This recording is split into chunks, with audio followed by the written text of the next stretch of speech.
আবদুল্লাহ নামে এক গরিব ও নিঃস্ব লোক ছিল। সে মজুরির খোঁজে এক শহর থেকে অন্য শহরে সফর করছিল।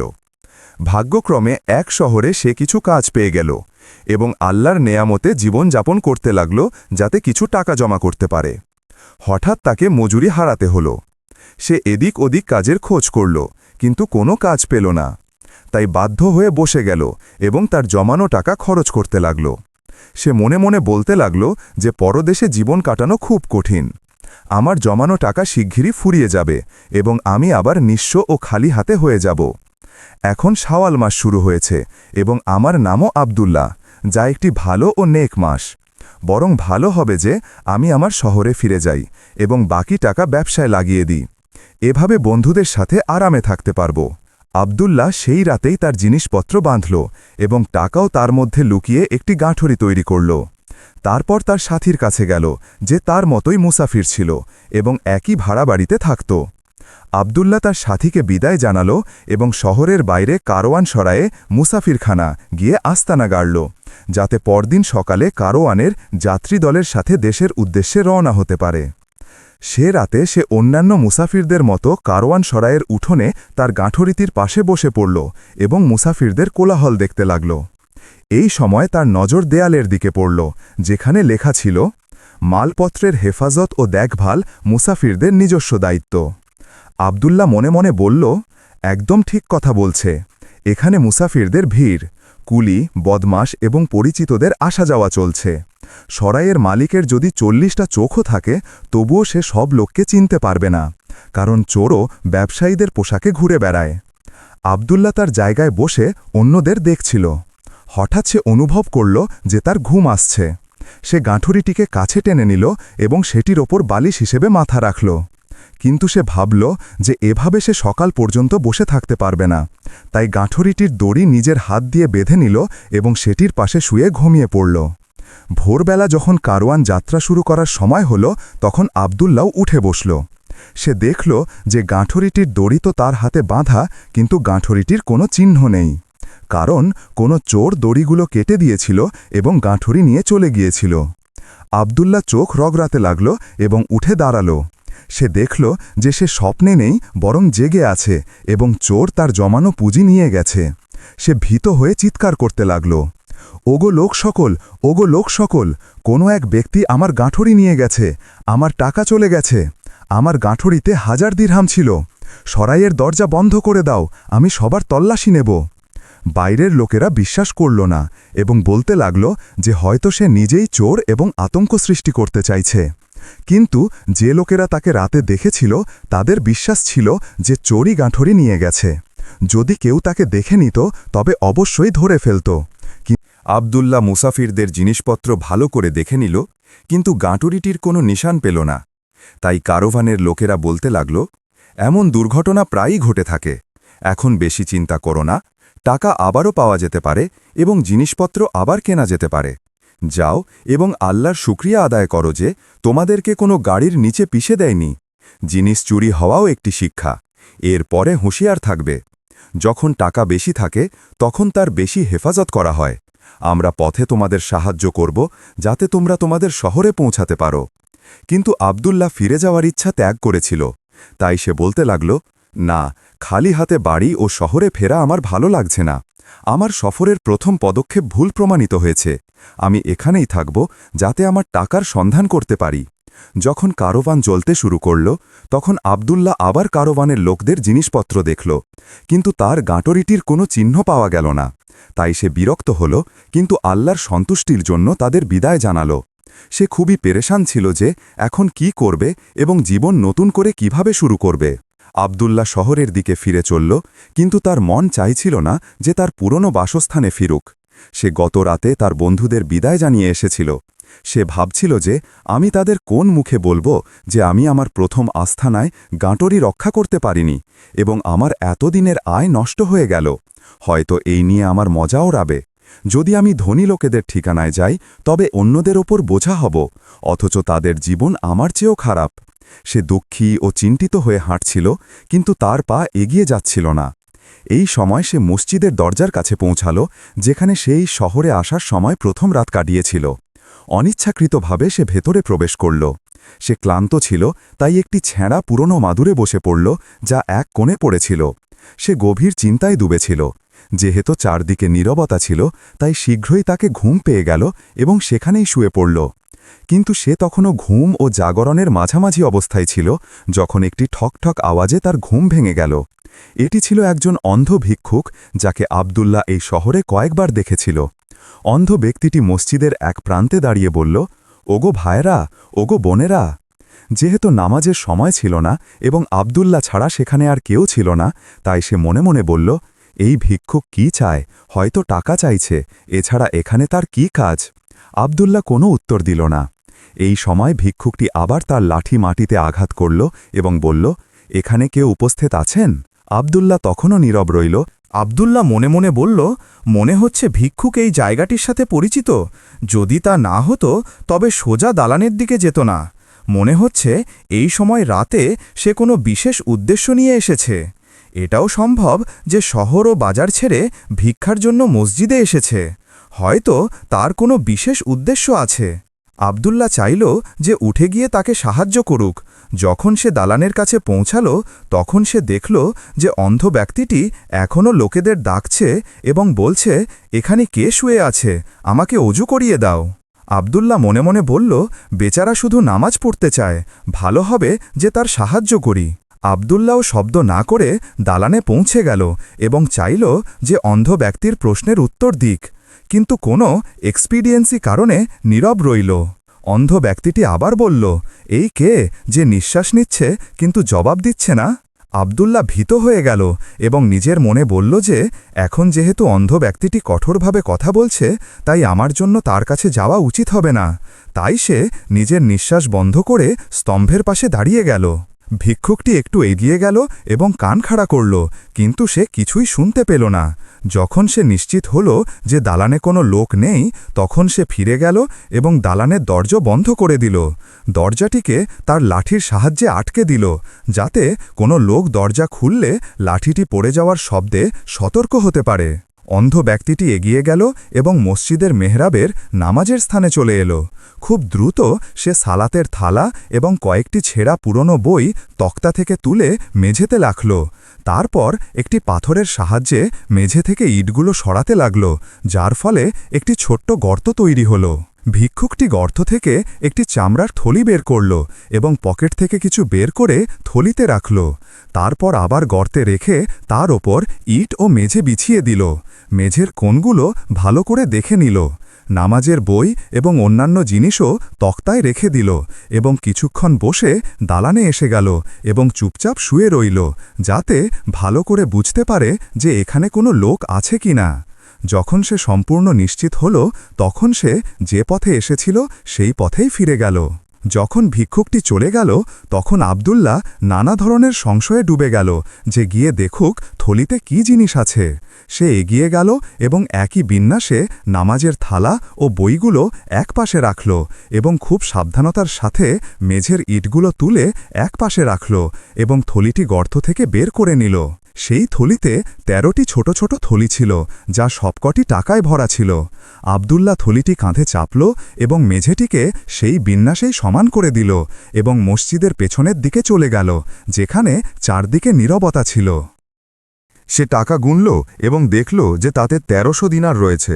তাই সে বলতে লাগল, এই টাকা তো আমার জিনিসপত্রের পরিমাণের সাথে মিলে যায়, যা চোর নিয়ে গেছে। আমার গাঁটরিতেও ১০০০ দিনার নগদ এবং অন্যান্য সামগ্রীর মূল্য ৩০০ দিনার ছিল।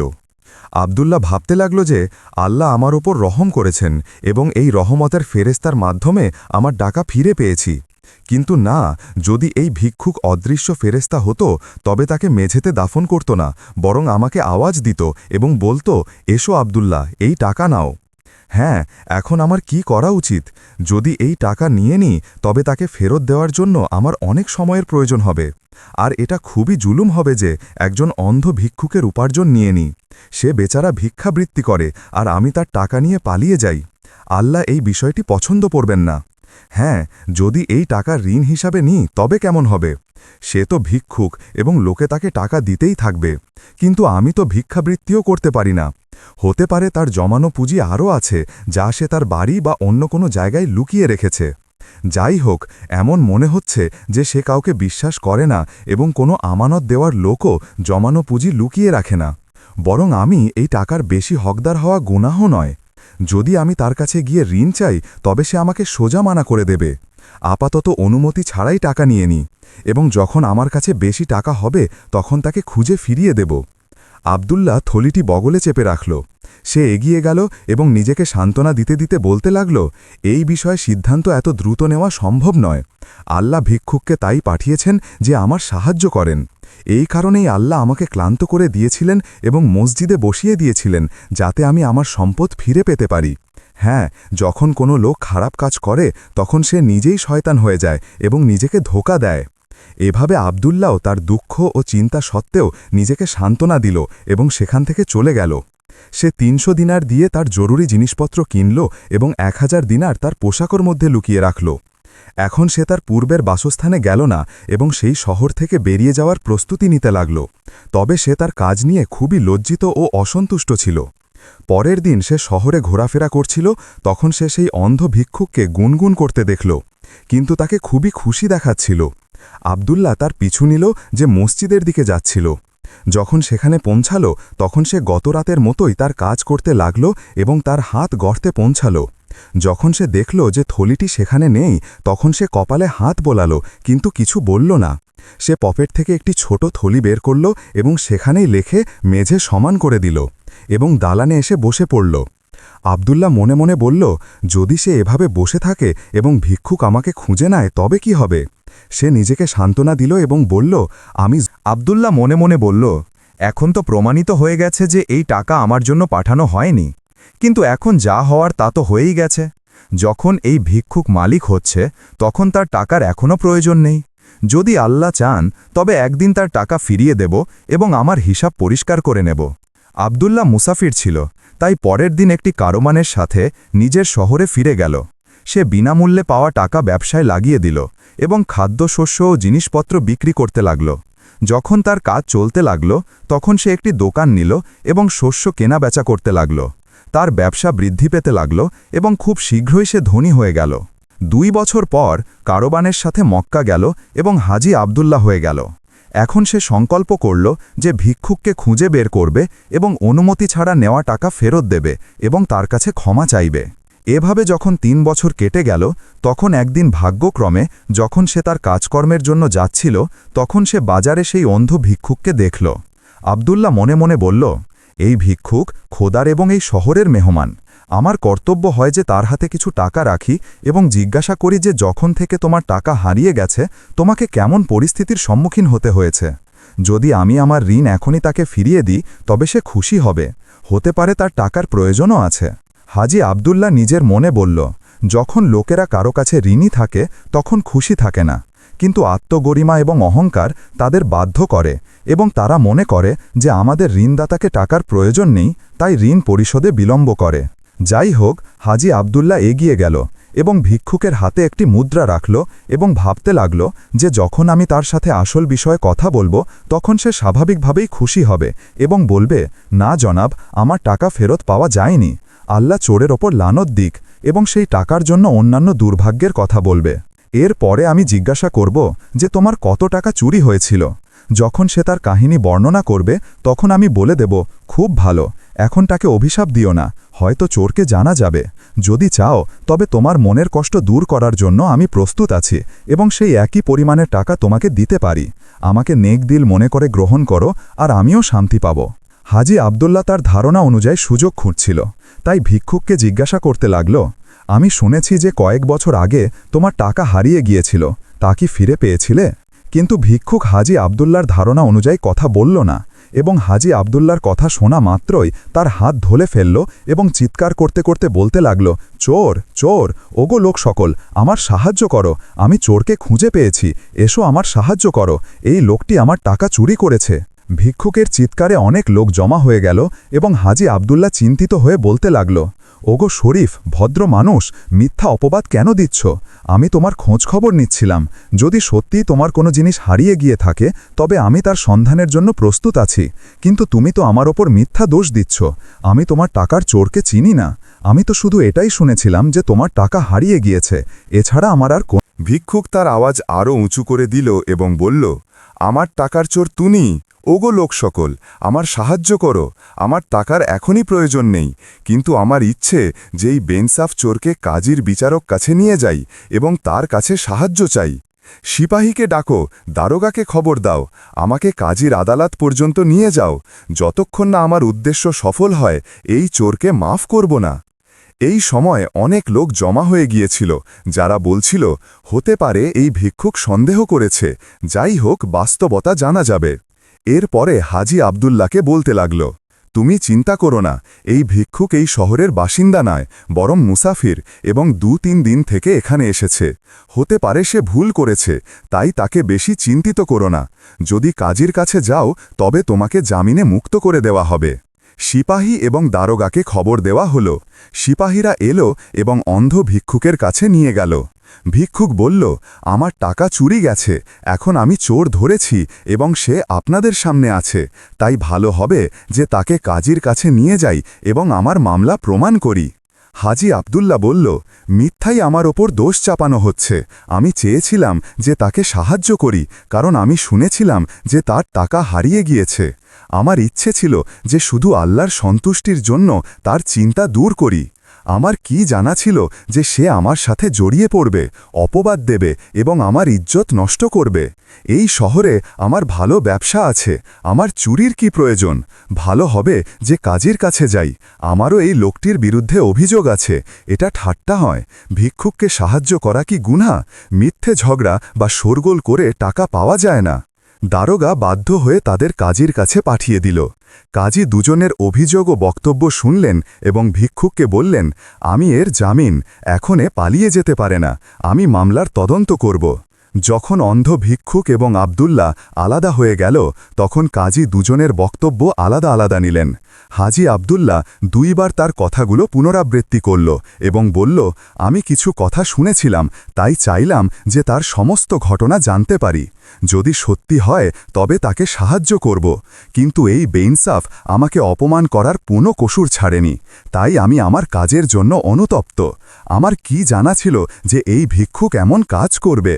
কাজী ভিক্ষুকের কাছেও আলাদাভাবে জানতে চাইলেন এবং বললেন, তোমার অন্ধ হওয়া কোনো গুনাহ নয়, কিন্তু ভিক্ষাবৃত্তি কোনো ভালো পেশা নয়। তোমার এই লোকটির কৃতজ্ঞ হওয়া উচিত ছিল যে এ তোমাকে সাহায্য করতে চাইছিল। যদি তোমার টাকা চুরি হয়ে থাকে তবে তার ভিক্ষুক বলল, যখন আমার টাকা হারিয়ে গিয়েছিল তখন আমি সংকল্প করেছিলাম যে কাউকে বলবো না, তাই এটি একটি গোপন কথার মতো আমার মনে লুকিয়ে রাখব। আমি জানতাম যে এই গোপন কথাটি আমার এবং চোর ছাড়া আর কেউ জানে না, তাই যদি কেউ এই বিষয়টির দিকে ইঙ্গিত করে তবে সে নিজেই চোর হবে। আমি সব সময় লোকেদের দোয়া দিই যাতে আল্লাহ আমার টাকার হেফাজত করেন। এই বিন্যাসে চোরও বুঝত যে হয়তো লোকে চোরকে জানতে পেরেছে এবং আমিও ফলাফল ও পরিণতির অপেক্ষা করছিলাম। যদি এই লোকটি চোর না হয় তবে তার কিভাবে জানা যে আমার টাকা চুরি গেছে, অথচ আমি আজ পর্যন্ত কাউকে বলিনি? কাজী বললেন, খুবই চমৎকার যুক্তি। এরপরে হাজি আবদুল্লাহকে আলাদা ডাকলেন এবং বললেন, তুমি কার কাছ থেকে শুনেছিলে যে এই ভিক্ষুকের টাকা হারিয়ে গিয়েছে? হাজি আবদুল্লাহ বলল, আমার ঠিক মনে নেই, তবে কয়েকজন লোক বলছিল যে তার টাকা হারিয়ে গিয়েছে, বরং সে নিজেই আপনাকে বলেছে। কাজী বললেন, হ্যাঁ, সে নিজেই আজ বলেছে, কিন্তু তার আগে কারো কাছে বলেনি। যদি তোমার মনে থাকে যে কোন লোক তোমাকে এই ঘটনাটি বলেছিল তবে তার পরিচয় দাও, এরপরে আমাদের তোমার সাথে আর কোনো সম্পর্ক থাকবে না। এই পরিস্থিতিতে আমরা তোমার কাছে ক্ষমা চাইব এবং বাজারেও ঘোষণা করিয়ে দেব যে ভিক্ষুক সন্দেহ করেছিল। এভাবে তোমার ইজ্জত মাহফুজ থাকবে। হাজি আবদুল্লাহ বলল, আমি কারো নাম নিতে পারি না, কারণ আমার মনে নেই যে আমি কোথা থেকে শুনেছিলাম। কাজী বললেন, এভাবে তোমার ওপর অভিযোগ প্রমাণিত হতে পারে। এখন এর 2টি পথ আছে, হয় তোমাকে নজরবন্দি রাখা হবে যাতে মামলা পরিষ্কার হয়, কিন্তু তোমার নজরবন্দির কারণে শোরগোল 4 দিকে ছড়িয়ে পড়বে, যা তোমার জন্য খুব খারাপ দুর্নাম হবে। হ্যাঁ, অন্য একটি পথও আছে যে তুমি যা কিছু জানো তার সমাধান করো এবং আমাদের চোরের ঠিকানা বলে দাও, যাতে আমরা মামলার গভীরে পৌঁছাতে পারি এবং টাকাও তার মালিককে ফেরত পাওয়া যায়। যাই হোক, তোমার মঙ্গল এতেই যে তুমি চোরের সন্ধানে আমাদের সাহায্য করো। হাজি আবদুল্লাহ কিছু ভাবল এবং কাজীকে বলল, আমি দেখছি যে কাজটি কঠিন হচ্ছে। এখন যেহেতু মামলা এই পর্যন্ত পৌঁছে গেছে, তখন সত্যর চেয়ে ভালো কোনো জিনিস নেই। আমার জীবনের কাহিনী হলো যে আমি মসজিদ থেকে সেই দিন টাকা তুলে নিয়েছিলাম, কারণ আমি নিজেকে হকদার মনে করতাম এবং মনে করতাম যে টাকা ঋণ হিসাবে নিয়েছি। আজও আমার উদ্দেশ্য ভালো ছিল এবং চাইছিলাম যে আমার ভুল সংশোধন করি এবং হালাল করি, কিন্তু আমার এতটুকু জানা ছিল না যে মামলা এই পর্যন্ত পৌঁছাবে। এখন আপনি যা হুকুম দেন তা আমার মঞ্জুর। ভিক্ষুকের টাকা ১৩০০ দিনার ছিল, এখন আমি ১৫০০ দিনার দেওয়ার জন্য প্রস্তুত আছি, যাতে মামলা চাপা পড়ে এবং আমার ইজ্জতও রক্ষা হয়। কাজী বললেন, বারক আল্লাহ, আল্লাহ বরকত দিন। সবসময় মুক্তি সত্যের মধ্যে থাকে। এখন তোমার কথা সংক্ষিপ্ত করো, কারণ আমাদেরও অনেক কাজ আছে। হাজি আবদুল্লার কাছ থেকে ১৫০০ দিনার নেওয়া হলো। ভিক্ষুক বলল, এই পর্যন্ত তো কাজ ঠিক হয়েছে। তারা বলল, খুব ভালো, এই টাকা নাও এবং এখানে স্বাক্ষর করো বা বুড়ো আঙুলের ছাপ দাও। ভিক্ষুক বলল, এই টাকা আমার মাল, কিন্তু এই বিষয়ে আমি খুব কষ্ট পেয়েছি। তাই জরুরি যে সমস্ত ঘটনা লেখা হোক যে এই লোকটি অমুক তারিখে আমার টাকা চুরি করেছে এবং এখন ফেরত দিয়েছে, যাতে এই বেইনসাফ চোরকে আপনাদের সামনে লজ্জা পেতে হয় এবং উপস্থিত সকলে এতে স্বাক্ষরও করেন। কাজী বললেন, আমরাও এটাই চাই, কিন্তু এখন যেহেতু তুমি টাকা নিয়েছ, তখন তোমার অধিকার পৌঁছায় না যে এখান থেকে বাইরে গিয়ে লোকেদের বলো এবং হাজি আবদুল্লাহকে বদনাম করো। ভিক্ষুক বলল, করব না। তাই সমস্ত ঘটনা লেখা হলো, টাকা ভিক্ষুককে দেওয়া হলো এবং সব লোক চলে গেল। হাজি আবদুল্লাহ স্বস্তির নিঃশ্বাস নিল এবং মনে মনে বলল, খুব খারাপ একটা ব্যাপার হলো, কিন্তু এখন শান্তি পেয়েছি। কিন্তু পরের দিন ভিক্ষুকটি আবার কাজীর আদালতে দাঁড়িয়েছিল এবং তার অভিযোগ বর্ণনা করছিল। সে বলছিল, চোরকে ডাকা হোক। তাকে জিজ্ঞাসা করা হলো, ওগো ভদ্র মানুষ, এখন তো মামলার নিষ্পত্তি হয়ে গেছে। ভিক্ষুক যখন এই কথা স্বীকার করে যে সে ৩ বছর আগে টাকা চুরি করেছিল এবং এখন ফেরত দিয়েছে, তাই কাহিনী শেষ। ভিক্ষুক বলল, আমি তাকে ঋণ দিইনি, আমি এই টাকা দিয়ে শস্য কিনতে চেয়েছিলাম, কিন্তু আজ আমার জানা হয়েছে যে ৩ বছর আগের তুলনায় শস্যের দাম দ্বিগুণ হয়ে গেছে। আমি ৩ বছর আগে ১৩০০ মণ শস্য কিনতে পারতাম, কিন্তু এখন এই টাকায় ৬৫০ মণ শস্য পাওয়া যেতে পারে। তাই হাজি আবদুল্লাহকে এই ক্ষতিপূরণ দেওয়া উচিত, অন্যথায় আমিও আমার মামলা ফিরিয়ে নিচ্ছি এবং বাজারে গিয়ে হাজি আবদুল্লাহর সাথে নিজে মামলা নিষ্পত্তি করছি। কাজী বললেন, আমার মতে তুমি সম্মতি জানিয়েছ এবং মামলার নিষ্পত্তি হয়ে গেছে। যদি তুমি জিত করো তবে তাকে ডেকে আনছি, তবে মিথ্যে ঝগড়া করার কোনো লাভ নেই। ভিক্ষুক বলল, আমি আসল টাকা আদায় করেছি এবং রসিদও দিয়েছি, কিন্তু আমার মতে এখনও গরুর মাথা মটকায় আটকে আছে। হাজি আবদুল্লাহ এলো এবং বলতে লাগল, এই লোকটি এখন কি বলছে? তারা বলল, এ বলছে যে আমি এই টাকা শস্য কেনার জন্য জমা করেছিলাম, কিন্তু এখন শস্যের দাম দ্বিগুণ হয়ে গেছে। হাজি আবদুল্লাহ খুব পেরেশান হল এবং বলতে লাগল, আমি ইজ্জতদার মানুষ এবং একজন সাধারণ ভিক্ষুকের সাথে জড়াতে চাই না। চলো এর এই দাবিও স্বীকার করে নি। সে টাকা আমাকে ফেরত দিক এবং ১৩০০ মণ শস্য নিয়ে চলে যাক। শস্যের পরিবহন খরচও আমি দেব, যাতে নিজের শহরে নিয়ে যেতে পারে। ভিক্ষুক বলল, আমি কোনো চোরের কাছ থেকে কোনো জিনিস কিনি না এবং আমার হালাল টাকা হারাম করব না। আমি আমার ক্ষতিপূরণ নগদ হিসেবে পুরো করব এবং বুঝব যে আমার অধিকার নিয়েছি। হাজি আবদুল্লাহ খুব পেরেশান ছিল, কিন্তু বদনাম হওয়া থেকে রক্ষা করাও জরুরি মনে করল। তাই বলতে লাগল, এসো বাবা, এই ১৩০০ দিনার আরও নাও, এখন যাও এবং হাজি আবদুল্লার জন্য দোয়া করো। দুজনেই স্বস্তির নিঃশ্বাস নিল এবং চলে গেল। পরের দিন সকালে অন্ধ ভিক্ষুক আবার চলে এলো এবং বলতে লাগল, আমি টাকা পেয়ে গেছি, তাই চাই যে শস্য কিনব। ভিক্ষুক বলল, আমার হাজি আবদুল্লার বিরুদ্ধে অভিযোগ আছে। কাজী বললেন, তোমার এখন কি অভিযোগ? তুমি তো তামাশা তৈরি করেছ এবং রোজ নতুন মামলা দায়ের করে দাও। মামলার নিষ্পত্তি হয়ে গেছে, এখন তোমার কোনো অধিকার পৌঁছায় না যে হাজি আবদুল্লার ব্যক্তিগত সত্তা থেকে অবৈধ সুবিধা নাও। সে ভদ্র মানুষ, তাই সে তোমাকে দ্বিগুণ টাকা দিয়েছে। হ্যাঁ, এখন কি বলতে চাও? ভিক্ষুক বলল, যখন সমস্ত দাবি স্বীকার করে নেওয়া হয়েছে এবং আমাকে দ্বিগুণ টাকা দেওয়া হয়েছে এবং আপনাদের মতে সে ভদ্র ও ভালো মানুষও, কিন্তু আমি কি মানুষ নই? আমার কি অধিকার পৌঁছায় না যে সুখে জীবন কাটাই? আমার কপালে কি লেখা আছে যে সবসময় ভিক্ষাবৃত্তি করব? আমি কি শস্যে কেনাবেচা করব না এবং ইজ্জতের সাথে জীবন কাটাই যাতে ভালো মানুষ হতে পারি?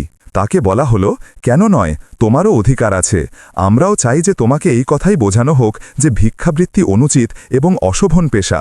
এতে আলস্য এবং নির্লজ্জতা ছাড়া আর কিছুই আসে না, বরং সুস্থ লোকেদের এই পেশা করার জন্য জরিমানাও করা হয়। হ্যাঁ, তুমি তোমার টাকা পেয়ে গেছো, যাও এবং তোমার কাজে লেগে যাও এবং ভিক্ষাবৃত্তি করো না। এখন হাজি আবদুল্লার কাছ থেকে তোমার কি নিতে হবে? ভিক্ষুক বলল, এই হাজি আবদুল্লাই আমার দুর্ভাগ্যের কারণ হয়েছে।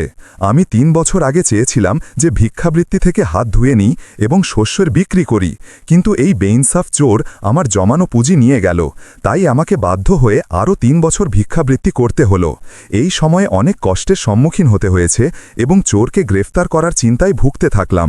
হ্যাঁ জনাব কাজী, আমি ৩ বছর ধরে সমস্ত লোকেদের বদদোয়া করতে থাকলাম। এভাবে আমার জীবনের ৩টি মূল্যবান বছর নষ্ট হয়ে গেছে। আমি হাজি আবদুল্লার কোনো খারাপ করিনি, কিন্তু সে তো আমার সাথে খারাপ করেছে। অবশ্যই সে আমার টাকা ফিরিয়ে দিয়েছে, কিন্তু আমার জীবনের ৩ বছর তো ফিরিয়ে দেয়নি। আমার ৩ বছরের দুশ্চিন্তার ক্ষতিপূরণ করেনি। সে আমার ৩ বছরের অনিদ্রার ভিক্ষাবৃত্তির বোঝা আমার ঘাড়ে চাপিয়ে দিয়েছে। জনাব কাজী, এখন আমি আমার ৩ বছরের অনুচিত এবং অশোভন কাজের জরিমানার দাবি করছি। আমি চাই যে আমার এই ক্ষতিপূরণ দেওয়া হোক এবং এই ক্ষতিপূরণ হাজি আবদুল্লা যেন দেয়, বা আমার জীবনের ৩ বছর আমাকে ফিরিয়ে দিক, যাতে জোয়ান ও তাজা হয়ে আমার কাজকর্মের জন্য যাই এবং আমার টাকা দিয়ে ব্যবসা করি। কাজী এবং তার সহকর্মীরা হাসতে লাগলেন এবং হাজি আবদুল্লাকে উপস্থিত হওয়ার হুকুম দিলেন। কাজী এবং তার সহকর্মীরা হাজি আবদুল্লাকে বললেন, দেখো, ভিক্ষুকের কথা তোমার মতে ঠিক কিনা। হাজি আবদুল্লা একদিকে তার ইজ্জত হারানোর ভয় পাচ্ছিল এবং অন্যদিকে জবাব দেওয়ার জন্য তার কাছে কথা ছিল না। তাই বাধ্য হয়ে বলতে লাগল, ভিক্ষুকের কথা ঠিক। তাই ভিক্ষুককে বলতে লাগল, জনাব মহোদয়, ছাল ও চামড়া ছাড়িয়ে পরিষ্কার করে বলুন যে আপনি কত টাকার বিনিময়ে আপনার সম্মতি জানাবেন, যাতে আমার পিছু না ছাড়েন এবং আপনার কাজে ব্যস্ত হন। ভিক্ষুক বলল, আমার টাকা চুরি করেছ এবং আমাকে ভিক্ষাবৃত্তি ছাড়া আর কোথাও রাখনি, বরং তুমি এই টাকার বদৌলতে এই পদে পৌঁছেছ। যদি তুমি সত্য জিজ্ঞাসা করো, তবে পুঁজি আমার ছিল এবং কাজ তুমি করেছ। যদি তোমার অর্ধেক সম্পদ আমি নিয়ে নিই, তবে আমিও তোমার মতো ধনী হতে পারি। হাজি আবদুল্লা বলল, এখন তুমি নিজেই দেখছ যে কত বেইনসাফ মানুষ। ভিক্ষুক বলল, বেইনসাফ তো তুমি নিজেই, যে একজন অন্ধ ভিক্ষুকের টাকা ছিনিয়ে নিয়েছ। আমি সেই দিন তোমার জন্য রহমতের ফেরেস্তা ছিলাম, কিন্তু এখন আজাবের ফেরেস্তা। যদি তুমি সেই দিন খারাপ না করতে, তবে আজ গ্রেফতার হতে না। যদি আমি ভুল বলি, তবে আমার কথার খণ্ডন করো, অন্যথায় আমার অধিকার দাও। অথবা এখনও হতে পারে যে আমার জীবনের ৩টি বছর আমাকে ফিরিয়ে দাও, যাতে জোয়ান ও তাজা হয়ে আমার কাজকর্মের জন্য যাই এবং আমার টাকা দিয়ে ব্যবসা করি। হাজি আবদুল্লাহ খুব পেরেশান ছিল যে এই বদমেজাজি ভিক্ষুককে কি বলবে।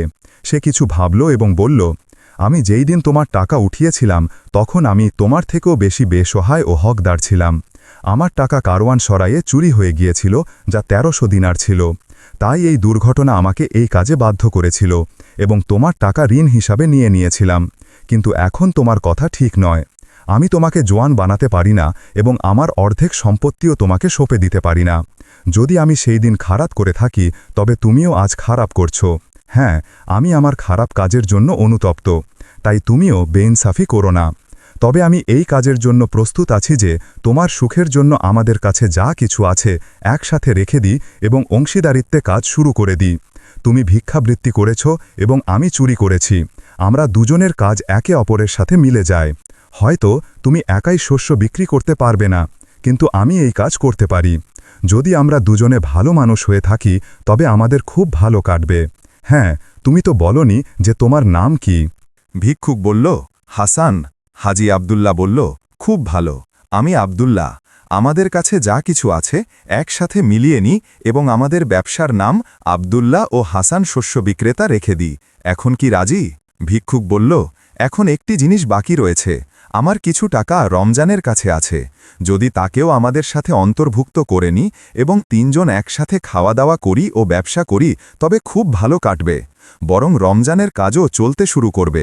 সেও খুব কষ্ট সহ্য করেছে। আব্দুল্লাহ জিজ্ঞাসা করল, এই রমজান কে? ভিক্ষুক বলল, রমজান সেই লোক যে তোমার টাকা এবং গাঁটরি কারওয়ান সরাইয়ে চুরি করেছিল। বরং সেও তোমার ধারণা অনুযায়ী সেই টাকা ঋণ হিসেবে নিয়েছিল। কারণ রমজান আমার পরিচিত ছিল, সে সেই রাতেই আমাকে সমস্ত ঘটনা বলে দিয়েছিল এবং তার সত্যবাদিতা আমার খুব পছন্দ হয়েছিল। কিন্তু আমি আমার টাকা হারানোর কাহিনী কাউকে বলিনি। তবে কিছু সময় পর্যন্ত মসজিদের খাদেমকে বদদোয়া করতাম এবং কয়েকবার তার পরীক্ষাও নিয়েছিলাম, কিন্তু তার কোনো দোষ প্রমাণিত হয়নি। আমি তারপরেও কয়েকবার আমার টাকা সেখানে রেখেছিলাম, কিন্তু হারিয়ে যায়নি। তাই বুঝে গেলাম যে এটা তার কাজ নয়। এখন রমজানও এই শহরে উপস্থিত আছে, সেও তোমার টাকা আলাদা রেখেছে এবং এই শহরে তোমার সন্ধানে এসেছে। বরং আমি তো মনে করি যে রমজান তোমার চেয়ে ভালো যে তুমি আমার সন্ধানে একটি পদক্ষেপও নাওনি। আমিও তার সাথেই এই জন্য এসেছিলাম যে খোদা করুন যেন আমার থলিটি খুঁজে পাই। এখন যেহেতু তুমি কারওয়ান সরাইয়ে তোমার জিনিসপত্র হারানোর কথা বললে, তখন আমার মনে এই ধারণা এলো যে দরজার তক্তাগুলো কত সুন্দরভাবে একে অপরের সাথে জোড়া আছে। একইভাবে আমরা তিনজনও একসাথে মিলে খাবো, পান করব এবং ব্যবসা করব। হাজি আব্দুল্লাহ কিছু ভাবল এবং বলল, ভালো প্রস্তাব। আমি আমার টাকা তাকে ক্ষমা করার সিদ্ধান্ত নিয়েছি। এখন এসো যাতে রমজানের কাছে যাই। যখন দুজনেই রমজানের কাছে পৌঁছাল, তখন আব্দুল্লাহ দেখল যে এই রমজান তো সেই লোক যে পরদেশে তার সাথে থাকত, কিন্তু সেখানে সে তার নাম পরিবর্তন করে রেখেছিল। তিনজনই তাদের বিগত বদনাম, অনুশোচনা এবং নিঃস্বতা সত্ত্বেও একসাথে বসল এবং বলতে লাগল, এখন বিগত সময় ভুলে যাই এবং ভালো কাজ করি। তারা তাদের সম্পদ একে অপরের ওপর রেখে দিল এবং শস্যের বড় দোকান বানাল, যার উপর লিখে দিল আব্দুল্লাহ, হাসান এবং আলী শস্য বিক্রেতা। প্রিয় বন্ধুরা, গল্পটি কেমন লাগলো?